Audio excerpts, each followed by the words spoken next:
Hello दोस्तों, आज के वीडियो में हम लोग पढ़ेंगे जियोलॉजी के बारे में। यह वीडियो काफ़ी ज़्यादा इन्फॉर्मेटिव होने वाला है क्योंकि इसमें हम लोग पढ़ेंगे जियोलॉजी के बारे में, उसकी मीनिंग के बारे में, उसके नेचर के बारे में, स्कोप के बारे में और उसकी एक दो डेफिनेशंस के बारे में, ताकि जो हमारी अंडरस्टैंडिंग है जियोलॉजी के बारे में वो अच्छी हो जाए और एग्जामिनेशन पॉइंट ऑफ व्यू से हमारे पास अच्छा खासा डाटा कलेक्ट हो जाए। तो चलिए वीडियो को स्टार्ट करते हैं बिना टाइम वेस्ट किए हुए। अगर वीडियो अच्छा लगे तो लाइक करिएगा और चैनल को सब्सक्राइब करिएगा। बार 2024 तपस्या का वर्ष तो है। आज लिख लो, दर्द से भागना नहीं। दर्द हो रहा है मतलब परिवर्तन हो रहा है। अब हम लोग देखेंगे बेसिकली जियोलॉजी है क्या। जियोलॉजी जो है scientific study of earth structure है, उसका कंपोजिशन है, प्रोसेस एंड हिस्ट्री। बेसिकली जो हमारी जियोलॉजी है वो अर्थ की साइंटिफिक स्टडी करती है, अर्थ का स्ट्रक्चर देखती है कि अर्थ किस कौन कौन से पार्टिकल से मिलकर बना हुआ है, अर्थ का कंपोजिशन क्या है, इसका कोर कैसे बना हुआ है, इसका मेंटल कैसे बना हुआ है और कौन कौन से प्रोसेसेस हैं over the period of time जिसने अर्थ को शेप किया हुआ है। Nature encompasses both physical and historical aspect of Earth, examining the rocks, minerals, fossils and landforms। इसमें हम लोग पढ़ते हैं कि लैंडफॉर्म्स हमारे कैसे बने और तरह तरह के जो वेरिएशंस हैं। कहीं कहीं पे हमको अपलैंड मिलते हैं जैसे हमारा हिमालय है, कहीं कहीं हमारे लो लैंड मिलते हैं। तो इसके बारे में जो स्टडी होती है वही बेसिकली हमारी जियोलॉजी होती है। Now we will study about the introduction. The Scottish naturalist James Hutton is also known as father of geology। Father of geology जाना जाता है क्योंकि इन्होंने वेरियस अटैम्प्ट किए थे और वेरियस रॉक्स को ऑब्जर्व किया और फॉर्मुलेट किया जियोलॉजिकल प्रिंसिपल्स और फंडामेंटल्स को। Now we will study about the scope of geology. Scope क्या है जियोलॉजी का, उसके बारे में हम लोग पढ़ेंगे।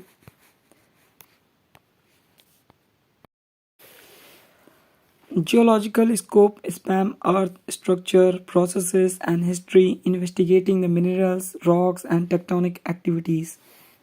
Geologists unveiling the planet composition and dynamics. They analyze landforms, interpret fossils, records and contribute to the resource exploration and environmental management।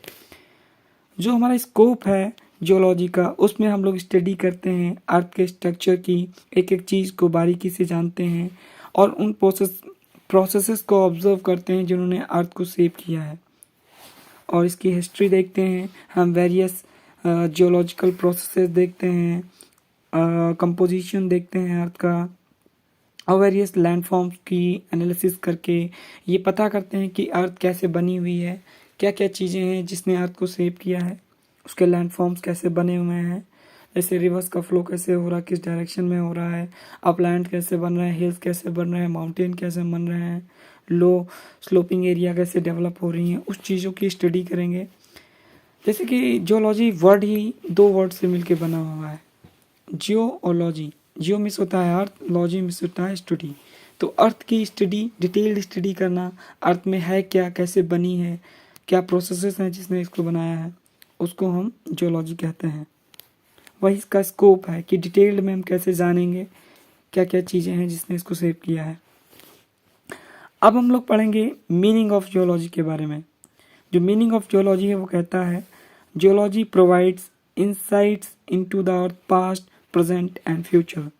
Geology जो है हमें अर्थ की पास्ट के बारे में, प्रेजेंट के बारे में और फ्यूचर में जो चीज़ें होने वाली हैं उनके बारे में एक कंप्लीट नॉलेज देती है, जानकारी देती है कि अर्थ के पास्ट में क्या क्या जो इंसिडेंट्स हैं वो हो चुके हैं और प्रेजेंट में क्या चल रहे हैं और फ्यूचर में क्या होंगे। जब हम जियोलॉजी की स्टडी करते हैं तो उनको एनालाइज कर पाते हैं और प्रेडिक्ट कर पाते हैं। तो जियोलॉजी की स्टडी हमें करती क्या है, help us understand natural processes, natural resources, distribution and environmental changes.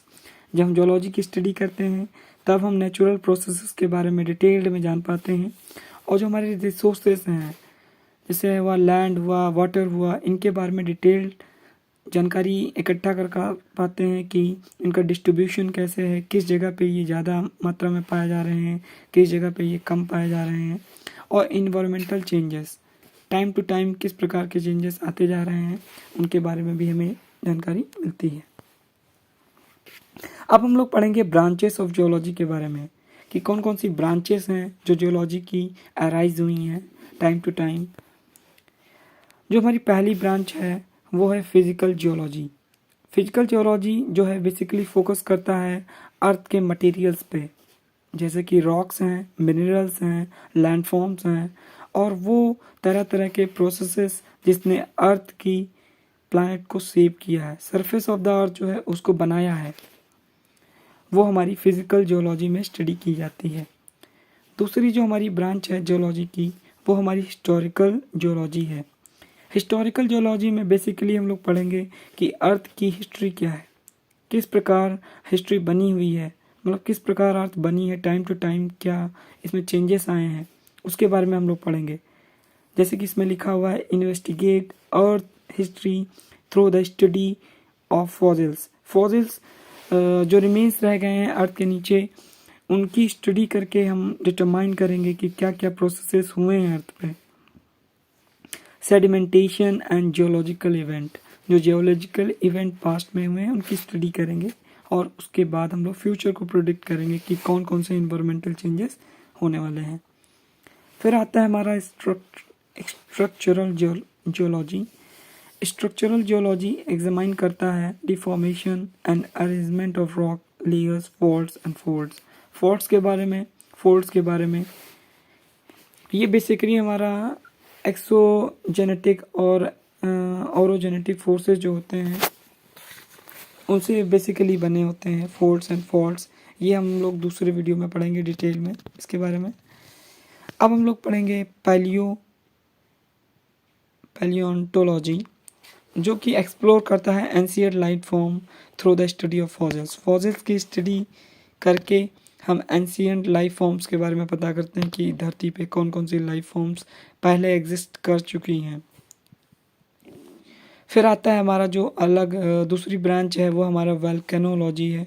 Volcanology जो कि इन्वेस्टिगेट करता है कि वोल्केनिक एक्टिविटी कब एरप्ट हुई थी, कब होंगी, कहाँ कहाँ हो रही हैं, उनका डिस्ट्रीब्यूशन क्या है वोल्केनोस का, उसके बारे में भी स्टडी करते हैं। वो भी एक जियोलॉजी का पार्ट है, तो हमारी एक अलग से ब्रांच बन गई वोल्केनोलॉजी।